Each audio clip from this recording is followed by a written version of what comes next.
Bonsoir à tous et bienvenue dans ce 20h30. La météo prévoit de faibles activités pluvio-orageuses en cours de nuit sur le sud des régions du fleuve. Présentation, Madame Ousmane Binta Adam. La situation météorologique est marquée aujourd'hui par la présence d'un ciel dégagé et ensoleillé sur l'ensemble du pays, sauf sur le nord de la région de Tilabouéry, où une légère couverture nuageuse est observée. Voilà le temps observé cet après-midi à travers l'image satellitaire du 19h local. Ainsi, sur cette image, on observe un temps dégagé sur le pays, sauf sur l'ouest et le centre du pays où une légère couverture nuageuse est observée. Hors de nos frontières, on note la présence de quelques cellules orageuses sur le nord Nigeria. L'évolution de cette situation va nous amener à prévoir en cours de nuit de faibles activités pluvio-orageuses sur le sud des régions du fleuve et des tendances orageuses sur l'extrême sud Manga. Pour demain matin, c'est une légère couverture nuageuse qui sera observée sur le sud des régions du fleuve, le sud de la région de Maradi et le sud de la région de Difa. Chers téléspectateurs, c'est tout pour cette page météo. Au revoir et à demain, Inch'Allah. Voilà, le gouverneur de la région de Niamey, Hamidou Garba Mamadou, a animé un point de presse relative à la casse perpétrée ce matin par les scolaires de la capitale, après avoir fait la genèse des négociations entreprises entre les scolaires et les autorités. Les engagements pris de part et d'autre, le gouverneur de la région s'est dit surpris de cette sortie fracassante des scolaires. Hamidou Garba Mamadou, qui a déploré ces actes de vandalisme, dresse ici le bilan des casses perpétrées par les scolaires. Il m'appartient en tant que premier responsable de la région de Niamey de présenter le bilan à cette heure-ci à toute la population de Niamey. D'abord par rapport aux engagements pris. Je voulais informer que le portail du lycée franco-arabe a été placé conformément à leur volonté par la mairie. Les eaux stagnantes au niveau des établissements, les deux établissements cités. Je rappelle que au niveau de ce qui a eu une deux interventions de la mairie, puisque c'est des points bas. C'est des points bas dans lesquels les écoles ont été construites. Et alors là, pendant l'hivernage, les eaux se drainent vers ces écoles-là. Mais la mairie a utilisé et son poclin, et sa niveleuse, et ses vidangeuses pour pouvoir évacuer ces eaux. À cette date où je vous parle des journalistes, je vous invite à faire un tour sur le terrain pour voir s'il y a une seule goutte d'eau. C'est une prouesse au niveau de la mairie. Au niveau des squatteurs, nous avons échangé avec le Premier ministre pour voir si la cellule humanitaire qui est au niveau de la primature ne peut pas aider, parce que les gens qui habitaient ces coins, certainement sont des nécessités. Et puisque l'État doit protéger sa population, la conseillère du Premier ministre en charge des affaires humanitaires s'est jointe à nous et nous avions été rencontrer tous ces squatteurs-là et nous avons donné un délai. Et la primature s'est engagée à accompagner chaque famille avec un montant de 250 000 francs, ce qui a été fait.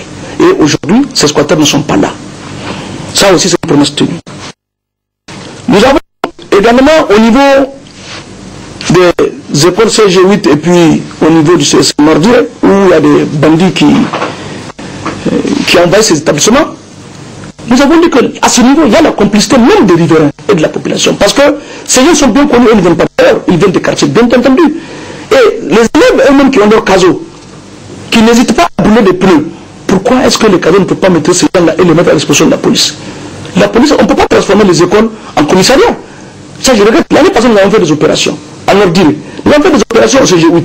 Mais si ça perdure, pourquoi est-ce que les élèves eux-mêmes, vu leur nombre et leur manière de s'organiser, pourquoi ils ne peuvent pas immobiliser ces gens et les mettre à disposition de la police? Puisque dans tous les cas, ces malfaiteurs ont des informations sur le mouvement des forces de défense et de sécurité. Dès qu'on veut agir, c'est ceux qui sont informés et ils prennent la fuite. Alors, je pense que je les ai interpellés, les élèves eux-mêmes, qui sont bien organisés, de faire en sorte que on puisse mettre en état de nuire ces malfaiteurs-là. Mais dans tous les cas, nous sommes à pied d'œuvre et nous allons continuer. C'est notre mission et nous allons la faire. Au niveau de la confection des classes payotes, après nos différentes rencontres avec la section lycéenne et collégienne, chaque fois, c'est des besoins qui augmentent. Mais nous avons dit que dans un premier temps, nous avons nous en tenir à nos engagements. À la date où je vous parle actuellement, sur les 358 classes prévues, il y a 328 qui sont déjà terminés complètement. 328. Il ne reste plus que 30 classes à finir, et les 30, déjà les charpentes sont sur place.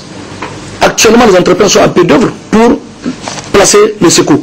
C'est à Soudouré où il y a 14 qui restent, et France Amitié où il y a 16 à terminer. Là aussi, pour que la vérité soit dite, je vous invite, vous journalistes, à vous rendre sur le terrain.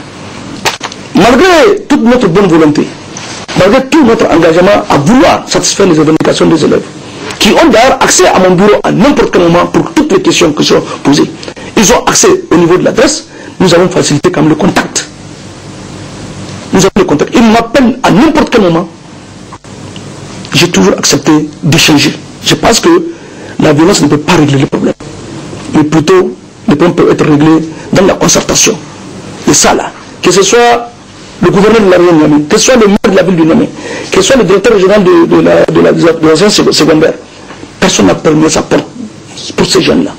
Et mieux, certaines de leurs doléances, toutes les doléances qu'ils ont posées, on a su quand même les prendre en charge. Alors, dans leur mouvement, ils ont incendié ce matin un véhicule appartenant à la chargée de communication de l'ambassade de France. C'est une journaliste. Elle est de votre, elle est de la presse. C'est quoi son problème? Qu'est-ce qu'elle a fait pour mériter tout ça, pour qu'on l'appelle, pour qu'on bouge son véhicule? N'eût été la présence des forces de défense et de sécurité qui étaient aux abords, dans les édifices, au niveau des édifices publics, qui ont accouru pour faire passer ces enfants-là et tirer cette femme-là pour la mettre à l'exposition du procureur, certainement qu'elle allait être lynchée. Pour quelle raison? Parce que vous n'avez pas de classes payotes? En quoi cela concerne? Voilà, ils ont encore saccagé, par le jet de pierre, un autre véhicule administratif. Le véhicule administratif, il est pour tout le monde. C'est un véhicule de l'État qui est appelé à faire des missions aujourd'hui qu'ils ont mis à sac. La mission de cette institution sera ralentie et l'État sera obligé de faire face. Alors c'est les classes qu'on va construire ou bien c'est ce véhicule qu'on va chercher. Il y a deux véhicules du HCR également qui ont été endommagés au niveau de Maurice Delens. Nous avons au niveau des véhicules de la gendarmerie deux pare-brises cassés, toujours par des jets de pierre. Nous avons enregistré deux gardes nationaux qui ont été blessés, tout à jet de pierre au niveau de CG5. Actuellement, ils sont en train de prendre les soins au niveau donc, de l'hôpital.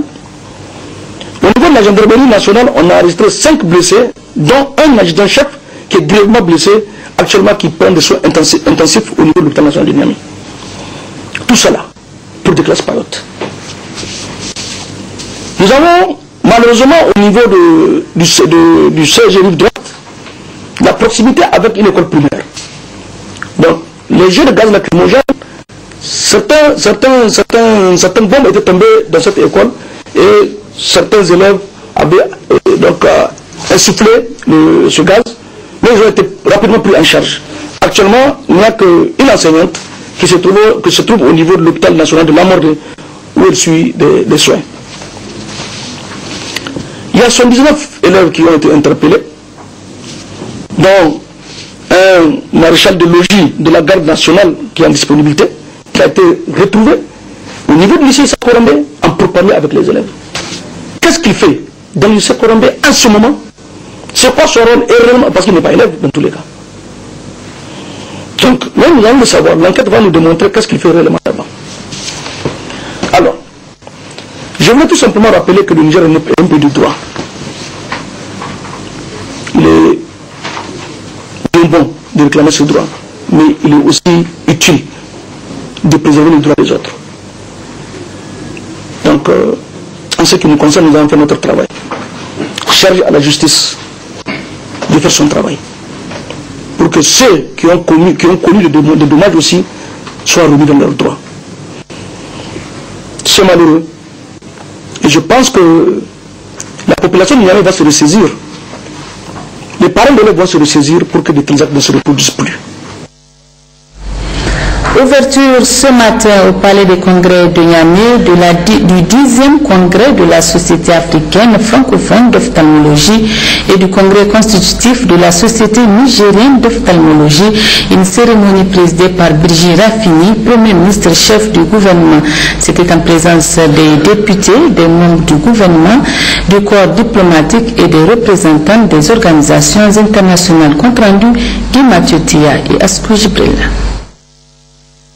Les tumeurs oculaires est le thème principal de ce 10e congrès de la Société africaine francophone d'ophtalmologie SAFO, une importante rencontre scientifique regroupant toute la communauté des ophtalmologistes de l'Afrique de l'Ouest et du Centre, du Maghreb, de France, d'Amérique ainsi que les membres de l'équipe de soins oculaires du Niger. Le secrétaire général et le président de la SAFO ont indiqué à cette occasion que leur organisation est une société savante qui a pour rôle la prise en charge des pathologies oculaires. Au Niger, la prévalence de la cécité est de 2,2%, touchant environ 400 000 personnes.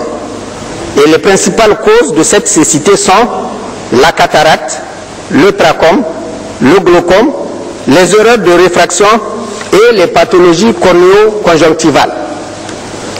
Les tumeurs de l'œil, les kératites et les conjonctivites allergiques peuvent non seulement entraîner la cécité, mais aussi porter préjudice à la vie des patients dans certaines situations, d'où l'intérêt accordé à ce 10e congrès par les plus hautes autorités de ce pays.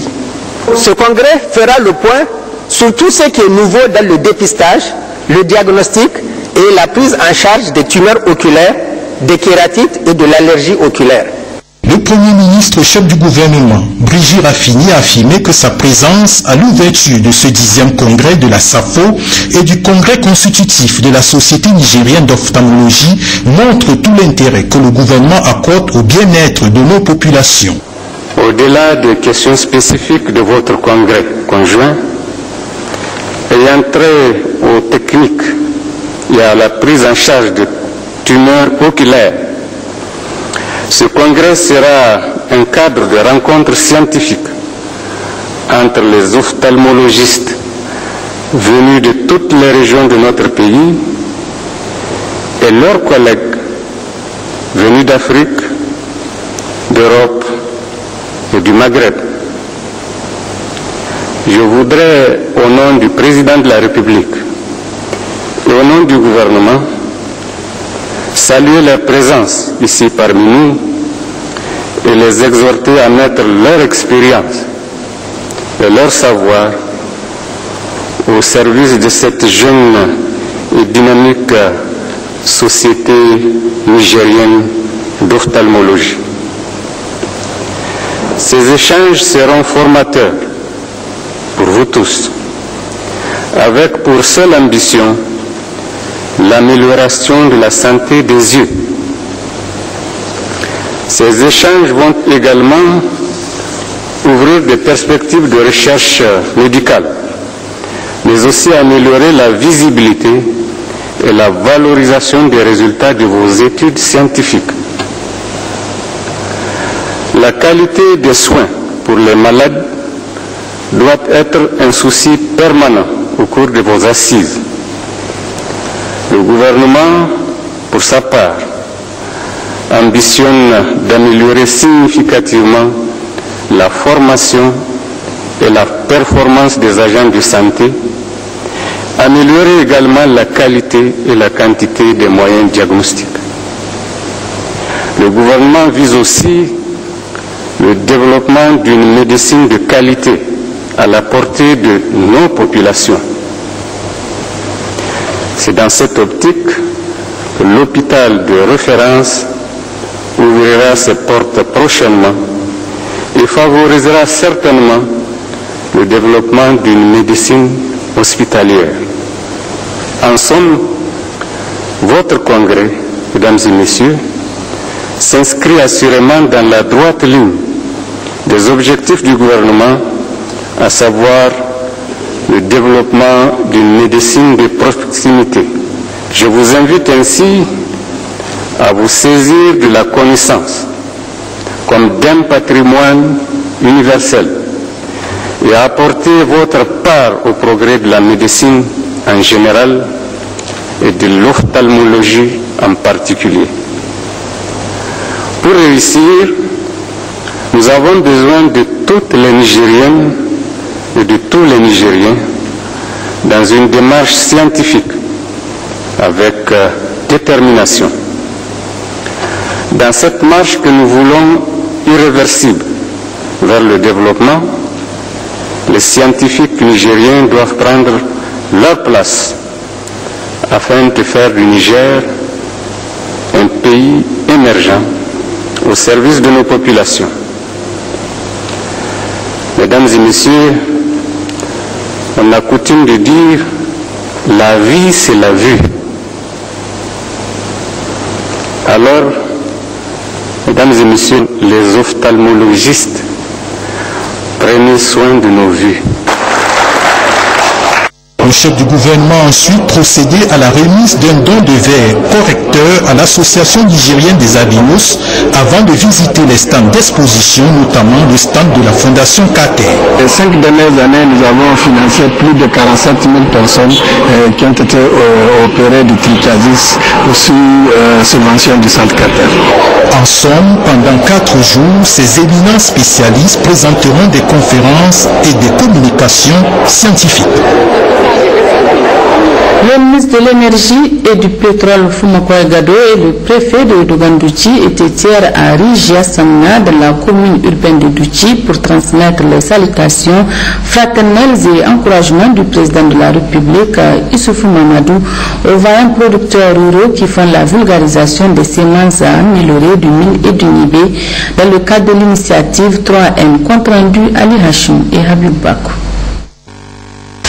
Accompagné de la directrice adjointe du cabinet du président de la République, Mme Adiza Yakouba, le ministre de l'énergie et du pétrole, Fumakoy Gado, en mission dans la zone, et le préfet de Dogondouti, Riss Armodou, ainsi que les cadres techniques départementaux ont effectué le déplacement de Riges Samna dans la commune urbaine de Douti pour transmettre officiellement le plus vif encouragement des autorités de la 7e République, singulièrement le président de la République, son Excellence Issou Mamadou, aux vaillants producteurs ruraux de Douti, sous l'encadrement du chef de village de Bozarawa, Alaj Amadou Sabou, oui, rodé dans la culture des semences améliorées du mil et du nébé, dont il est aujourd'hui, il faut le reconnaître, les pionniers dans la région de Dosso et même au-delà. Première étape, c'est un champ de nébé de 23 hectares qui a été emblavé et visiblement les cultures ont bien donné malgré l'excès des eaux de pluie recueillies cette année. Au niveau de la ferme agricole, les producteurs ont emblavé 700 hectares s'il vous plaît de mil, dont 263 pour Alaj Ahmed Sabou. La production du mil est également bonne à la satisfaction générale du ministre de l'énergie et du pétrole. Oui, nous sommes venus aujourd'hui visiter le périmètre agricole du chef de village de Bozarawa qui depuis plusieurs années s'active à produire des semences améliorées. Nous avons déjà visité ce champ en 2012, nous revenons encore aujourd'hui le visiter. Nous constatons que d'année en année, sa production s'améliore et s'intensifie. Ceci parce qu'il utilise des semences améliorées qui ont le double avantage de pouvoir résister soit à la sécheresse, soit à l'excès de pluie. L'avantage d'être assez précoce, toutes les variétés sont de 70 à 75 jours. Et il utilise également des techniques culturelles qui permettent d'améliorer le rendement. Nous voulons également lancer un appel au niveau de ces producteurs pour qu'ils s'organisent de plus en plus afin que lorsque l'État ou les partenaires au développement qui accompagnent l'initiative 3N veulent faire des achats de semences améliorées, et qu'on puisse acquérir ces semences-là directement auprès de ces producteurs-là qui souvent ont des invendus. Nous avons enregistré cette année dans la région en tout cas de Dosso beaucoup de plaintes justement de producteurs qui ont encore des semences de l'année dernière qui sont demeurées invendues. Donc il faudrait qu'au niveau de l'État, au niveau du ministère de l'Agriculture, on s'organise pour recenser tous ces grands producteurs afin que les achats puissent se faire de façon directe. Dans le même ordre d'idée, la directrice adjointe du cabinet du président de la République, Adiza Yakouba, et le préfet de Dogondouti, Riss Ahmodou, ont vivement encouragé ces producteurs, notamment les femmes, qui y travaillent d'arrache-pied dans les champs pour épauler leurs époux dans la bataille de la promotion de l'autosuffisance alimentaire et de la lutte contre la pauvreté.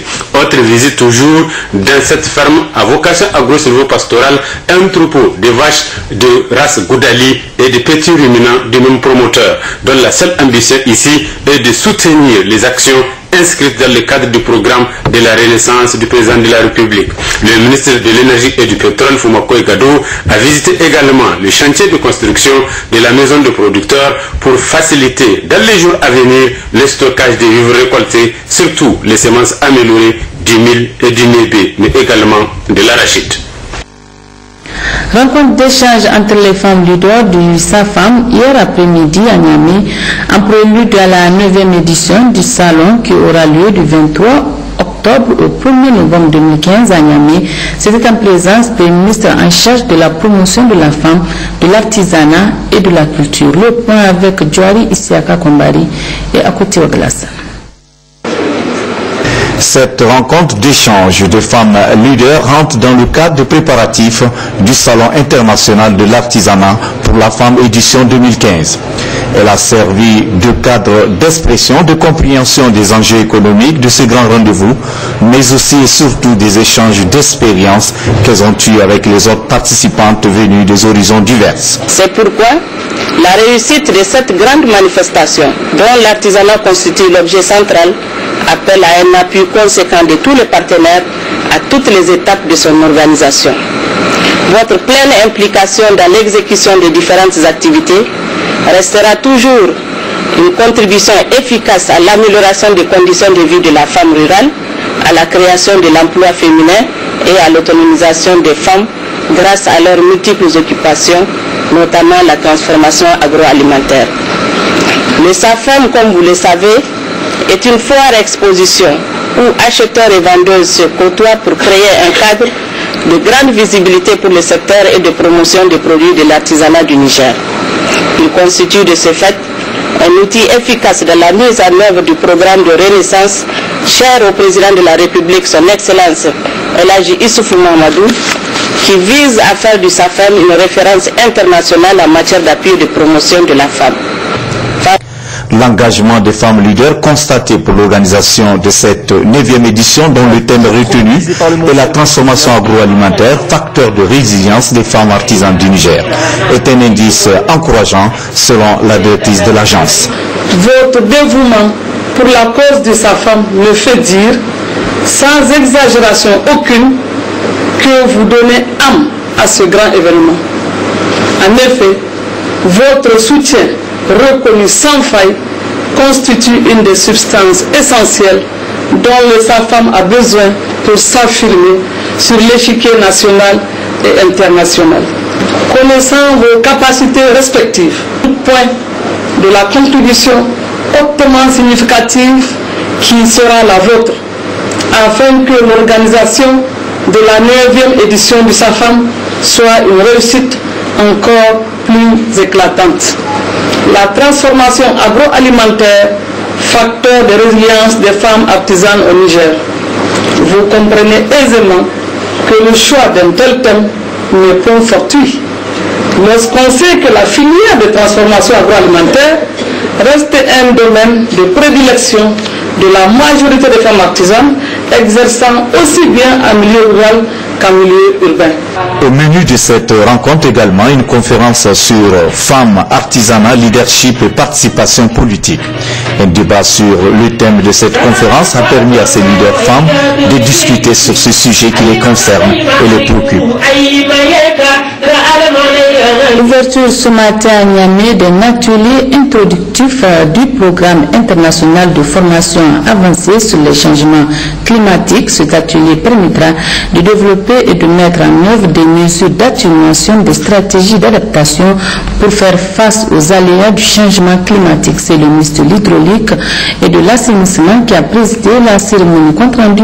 Sekinet Abdou et à côté de glace.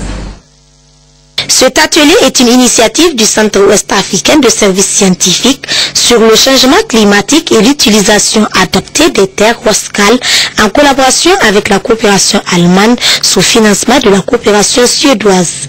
Un atelier sous-régional qui offre l'opportunité au Niger, au Burkina Faso et au Mali de développer davantage et de mettre en œuvre des mesures d'atténuation et des stratégies d'adaptation. La question du changement climatique est à la une partout dans le monde. Personne ne doute aujourd'hui de ses effets et il est fort probable que nous n'avons vu que le début. Il y a donc un besoin urgent, plus intégrative et dans la plupart des fois difficile, des mesures et des décisions plus engageantes et fermes. Le pays sahélien occupe une position géographique où les impacts déterminés par les changements et les variations climatiques pèsent sensiblement sur la dynamique de la production agricole. C'est en ce sens qu'une orientation de la politique en matière de formation professionnelle et de recherche adaptée s'avère indispensable. Les participants à cet atelier ont pris la parole pour saluer cette initiative. Une initiative aussi appréciée par le ministre en charge de l'hydraulique et de l'assainissement. Pendant 6 jours, vous aurez abordé des thèmes très pertinents, dont notamment l'effet de serre et les modèles climatiques, l'aperçu général des mesures d'atténuation des émissions de gaz à effet de serre, les impacts du changement climatique sur les ressources en eau, la désertification, l'agriculture, ainsi que les besoins de l'action préventive. Je vous invite donc à participer avec toute l'attention requise aux divers travaux du présent atelier. Je reste persuadé que les résultats de vos travaux seront à la hauteur des espérances au regard de la qualité des participants ici présents. Cet atelier qui se tient en prélude à la conférence des partis sur le climat COP21 en France permettra aux participants d'aborder plusieurs thèmes pouvant aider à développer de nouvelles voies pour faire face aux effets du changement climatique. Merci bien.